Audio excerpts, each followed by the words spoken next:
এটা car wash আর গাছে জল দেওয়ার জন্য ওর পাপা নিয়েছে, আর ও দেখো ব্যাটারি ফিনিশ হয়ে যাবে তো। What are you doing? Battery finish হয়ে যাবে, এবার রেখে দাও। এবার ফিনিশ হয়ে যাবে, রেখে দাও।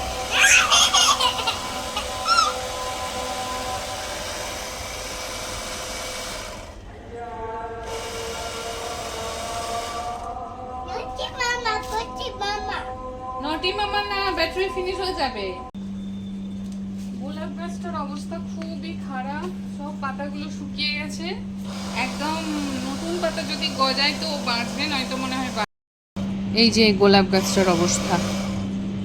টমেটো গাছটা একটু দেখাই, একদম ভালো ফুল এসেছে, আর হচ্ছে দুটো টমেটো আছে, কিন্তু ওই টমেটোগুলো মনে হয় না বড় টমেটো হবে। এরকম ছোট ছোট যে এমনি সাজিয়ে রাখার টমেটো মনে হয় ওই টমেটোই হবে, দেখা যাক কি হয়।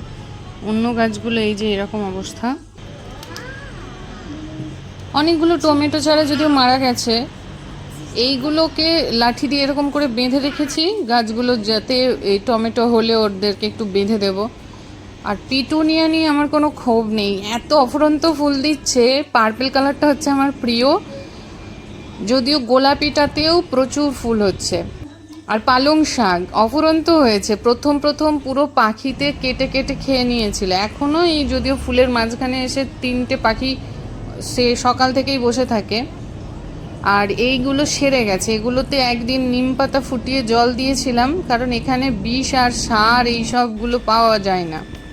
ওই নিম পাতা ওয়্যার হাউস থেকে আনিয়ে সেটা ফুটিয়ে জল দিতে এতটা সেরে গেছে। What are you doing? Battery finish হয়ে গেলে পাপা বকবে তো।